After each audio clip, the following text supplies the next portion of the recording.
Hello to my beautiful Aries. It's Dr. Leona coming in with your weekly reading. This week's reading is for July the 16th all the way to the 23rd, 2024. But whenever you see it, of course, it's meant for you. This week's reading encompasses the full moon, but I will be doing a special full moon reading for those of you who follow those moon cycles and know how important they are. I have like 6 bottles of Fiji water that are basically moon water from that last full moon. Wow, that was an incredible experience. I love you guys so much. I hope that you know that in my D9 or Navamsa chart, I am an Aries ascendant.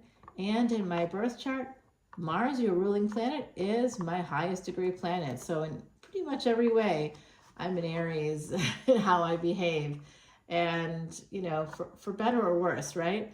Although I have to say, even before I knew all that about my chart, I really admired Aries as a sign, and I was always attracted to Aries. So crazy. And now I know why.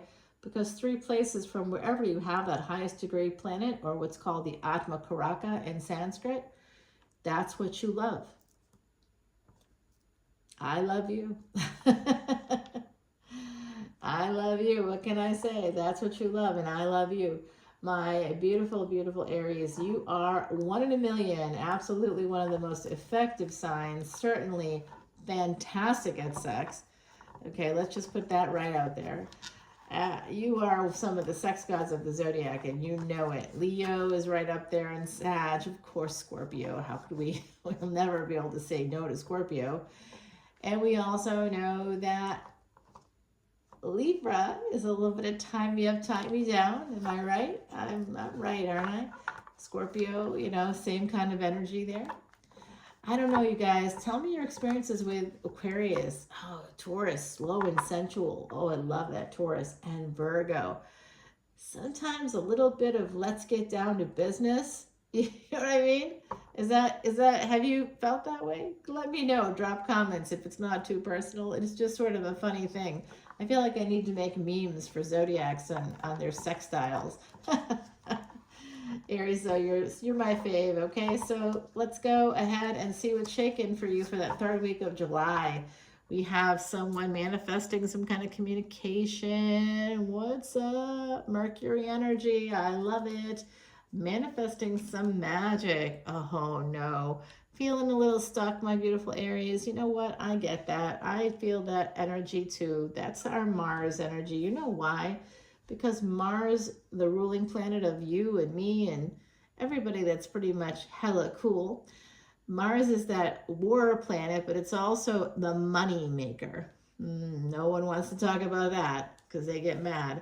But yeah, if you have a malefic Mars or in a bad house or something, Mars does best in its own houses, but it's exalted in Capricorn. That's where I have mine. Yes, that's a great placement for Mars. Right there, an exaltation. Absolutely beautiful energy there. Even if it's retrograde. In fact, I was supposed to have a surgery this year, but because of Mars going retrograde this year in 2024, I've canceled the surgery. The surgeon's like, what? I'm like, Mars rules you. And it's about to go retrograde a few weeks before we have the surgery. So that's a big no for me. And the guy's like, are you serious right now? I'm like, I'm totally serious. I'm going to wait until December 8th, 2026. And no, I'm not kidding. That's the best time for my chart to have the surgery. Everything, it'll all have to wait. I'll be in a little bit of pain, but it's fine.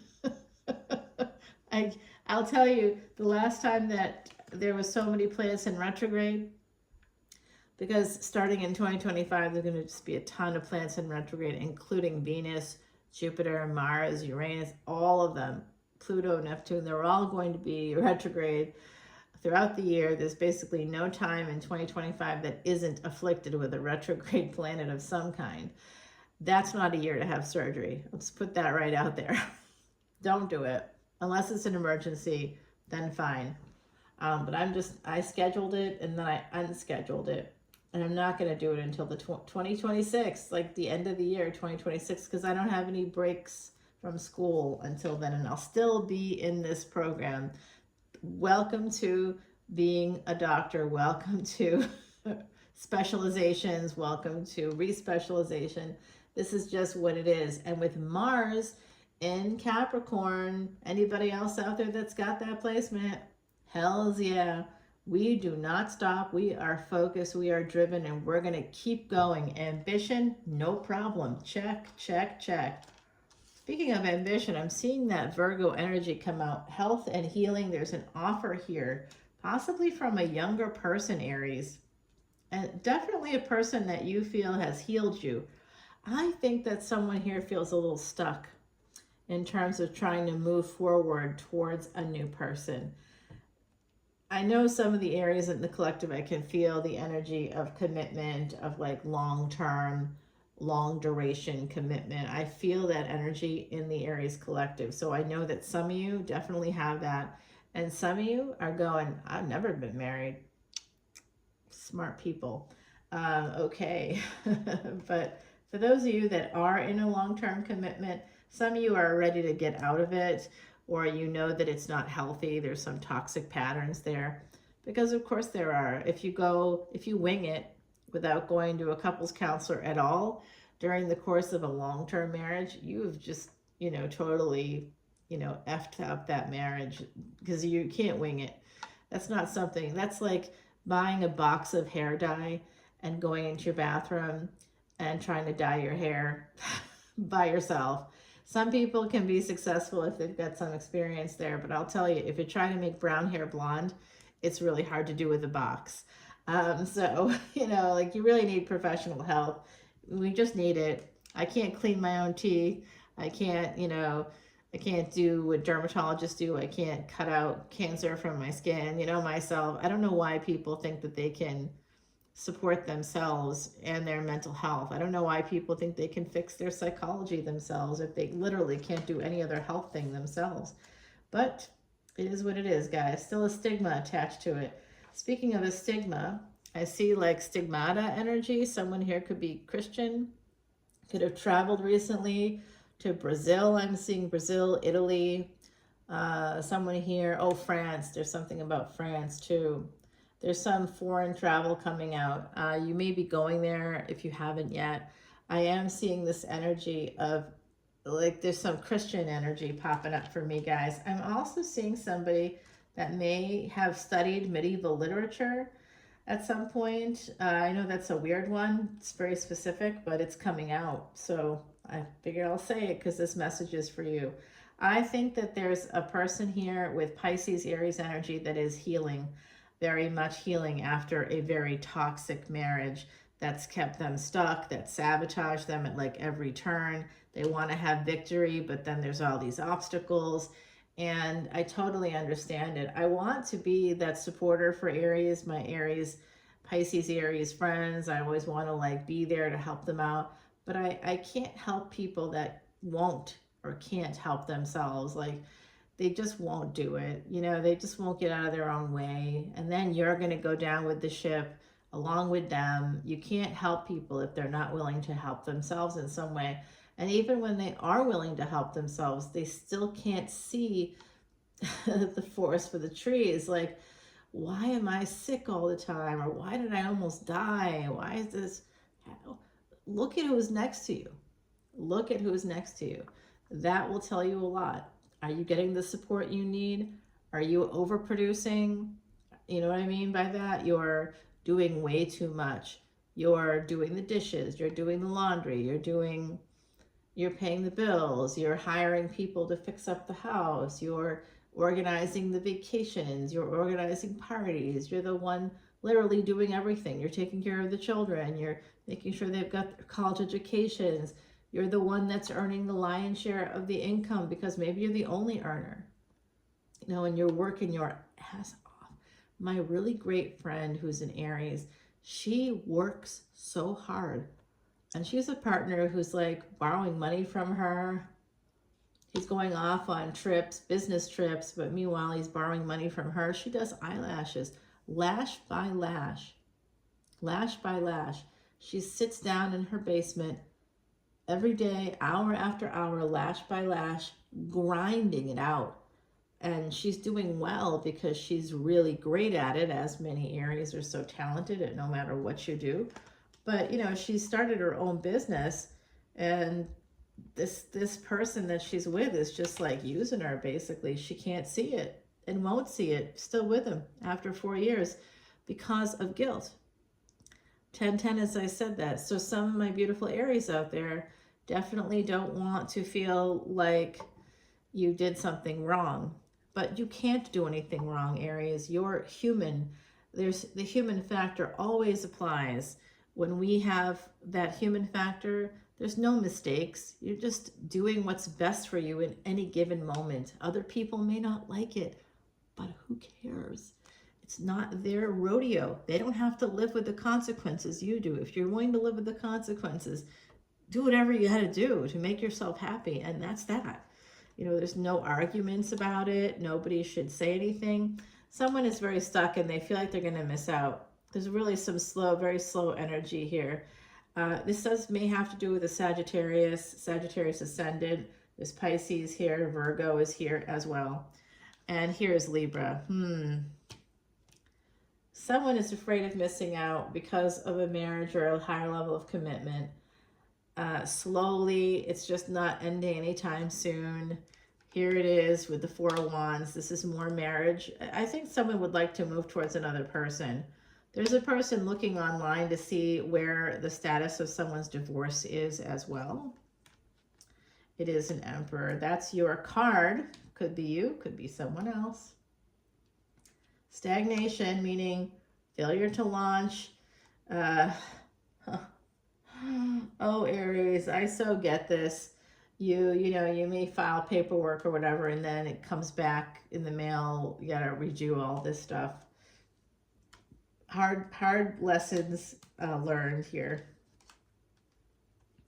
With the Seven of Cups and the Knight of Swords and the Death card. Shoot. Okay, so someone is waiting. Page of Swords to Knight of Swords here, and we've got the Emperor. This Emperor is coming through, doing a little bit of sneaky things, maybe looking to see if a marriage has ended. That's what they're looking for. And they want to move towards, they want to have more choices, but they feel like they don't have them. You know what it is? This is a person too that wants to control a situation. So they may want to go towards another person, but they're waiting for the perfect situation to unfold for them. They're not thinking about the other party actually, and how difficult it would be to totally disconnect financially. You know, maybe you just can't completely disconnect, and maybe the ex is hanging around, is there because of some mutual investments or businesses or whatever. It's like, unless a guy wants to come in or a girl wants to come in and replace that income, how can you say no to income? You really can't. So this is the energy of somebody being a little bit judgmental of another person when they themselves are stuck in their own situation. They don't want to be in that situation, and they're waiting for the person that they are looking at as the one for them, the person that will make them the happiest in the world, to clear out their own space. But even though they've cleared out their space, I feel there's still, you know, some financial attachments, and this person is like waiting, watching. One of the obstacles for them is that there's no divorce on someone else's end, even though they themselves, I feel, are still attached. So that's pretty interesting, Aries. There's that hard work ethic there. This person sees they feel stuck because someone is married. Maybe two people are married here, or in higher levels of commitment or long-term commitments that just aren't easy to exactly get out of. So there's some kind of sabotage.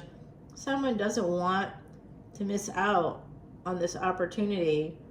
And with the Eight of Cups, they're working on ending something, but someone else is holding on to a marriage. Okay, I don't know, it could be two people doing that here. I really feel like two people are holding on to something for financial stability. I'm going to put it out there. Trying to protect their ability to have choices. There's a failure to launch here. There's an offer, and then it just sort of stagnates.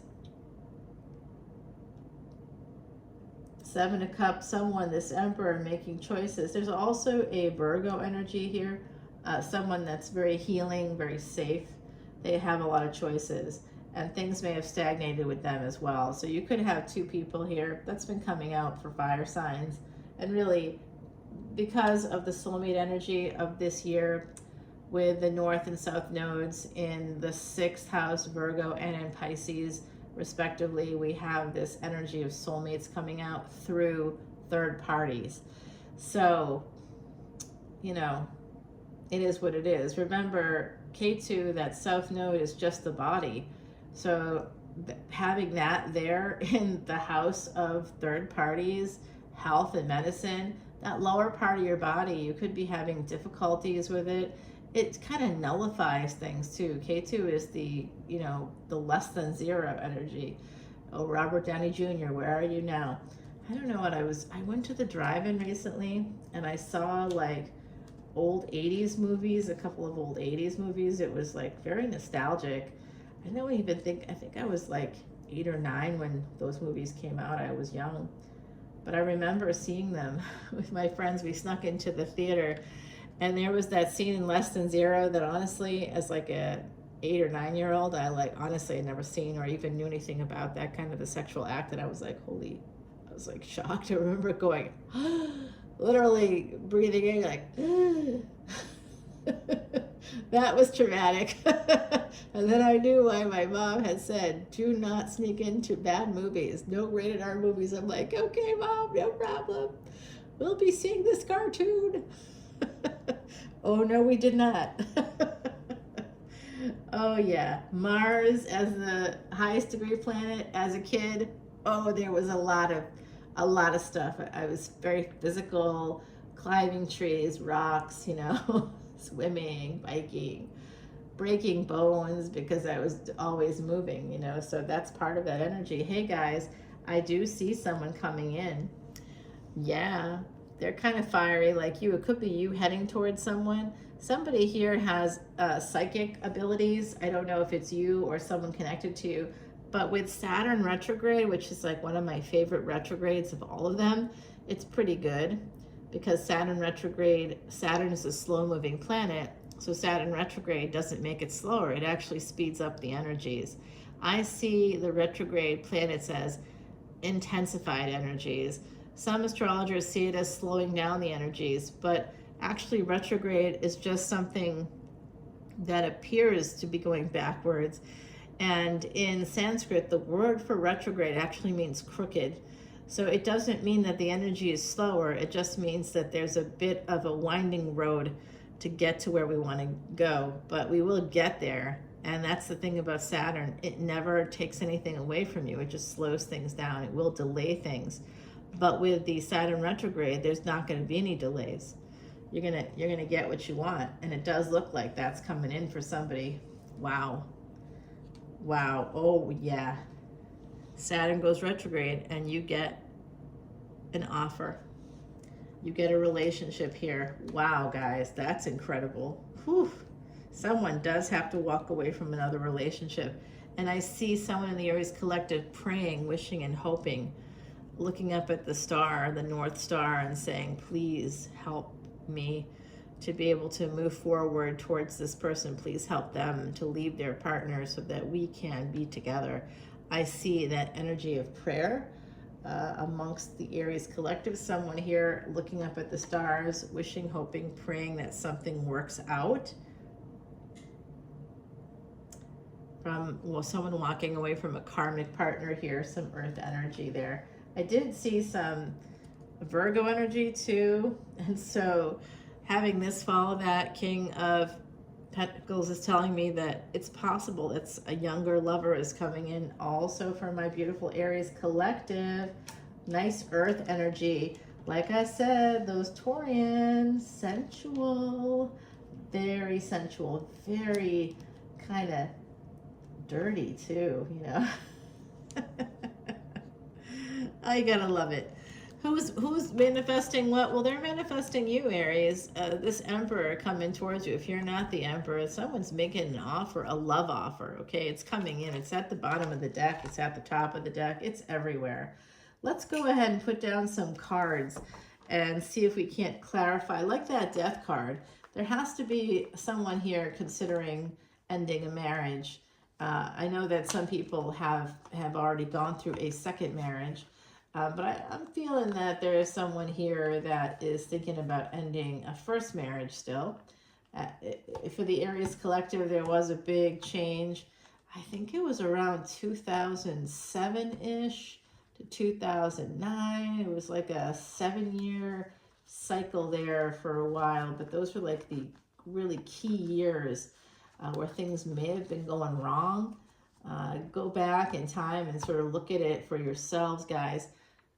We definitely want to see what's going on because we have some big changes happening that we want to take a look at. That North and South Node energy in the 6th and 12th house, they're going to be moving into the 5th and 11th house coming up in 2025, that year of every planet going retrograde. Do not have surgery in 2025. Do everything in your power to avoid that, because that's not going to be the year to do any elective surgeries. If you have to have a surgery, you have to have a surgery. But honestly, I'd avoid surgeons like the plague that year if you can, because it's going to be, especially if you're in a Rahu Mahadasha, Rahu North Node Mahadasha or Antidarsha, come over to Patreon and learn more about all this stuff so that you can live your best life, guys. When I say that the moment I learned Vedic astrology, I turned a 2-year prognosis into 24 years, the last 24 years. You gotta come on over and learn, and I'm teaching it. I'm happy to teach it in very easy videos. You can listen to them in the car, you know what I mean? It's just easy to understand. I say a lot of things. You can take notes if you want. You know, they're always there for you. I don't remove them. I see the Hierophant, so there's definitely a marriage situation going on here. And I think we're going to go ahead and clarify this relationship right here, what's going on there. Let's put down some cards on this death card. There's multiple marriage cards here, 3 in a row. We got a 4th one here. So someone's married or wants to get married very badly. I think that's both. I think that this Emperor may actually be married. There's a stagnancy. There's a need for healing. They want to go towards a person that's very healing for them, and they can't. They are stuck. Let's find out why. It looks like they're stuck in a marriage. But you know what? You don't have to be stuck. Even Corinthians gives you a reason to get divorced. 2 reasons, in fact, to get divorced. And it's probably the reason why you'd want to get divorced anyway. Someone's depriving you. That's definitely a divorceable thing. Now, these little extra cards came out. We'll see what that's about. There was an offer being made. I'm going to also clarify that Virgo energy, guys, because I don't know what that is. So the Hierophant came out, and I showed you that. At the bottom of the deck is that High Priestess energy. So we've got Pisces coming out. Pisces, Virgo, Pisces, Virgo. It keeps coming out, guys. It's a theme. And there is a new beginning. Our beautiful Heidi Messenger right here, pictured with angel wings. She was a very good friend, a true psychic medium. This is the number 10. That's the number of the cosmos itself. It's creation itself. Right here for you, that beautiful butterfly, a monarch butterfly. And actually, we're getting close to the time when the monarch butterflies start to make their migration down to Mexico. You might start to see them if you live in the Northeast. They'll be coming down from, from Canada, anywhere in the northern part of the United States. They'll begin to start to migrate. My backyard, a few years ago anyway, in the summers, I'd stay at this place, and every year, just a litany of these beautiful monarch butterflies would come floating in. It was unbelievable, really. I didn't know what was happening at first, and then I looked it up. I was like, why are monarch butterflies going through my backyard? And then I found out why. So guys, I'll see you over on Patreon. This has been a great reading. If you want to go to that extended video, you just go ahead to the link below. Patreon is a $10 bill. If you want to see unlimited extended videos for individual signs, that's for all tiers. The lowest tier, that's all you get. But when I say that's all you get, that's a lot of videos right there. That's 48 videos a month exclusively for Patreon. No one else will see it. You'll never see it here on YouTube. You get this video here. It's a lot of time. I put in like 29 hours in the last 7 days. That's more time than people spend with their significant other. Okay, that's how much I love you. People typically spend about 2.5 hours a day with their significant other. Believe it or not, that doesn't sound like it's true, but it actually is. Maybe a little less than 18 hours a week. So I spend almost double that with you guys here trying to help people learn about their charts. I'm passionate about it because I do believe that Vedic astrology saved my butt. Yes, I love it, Aries, and I love you too. See you soon. Bye now.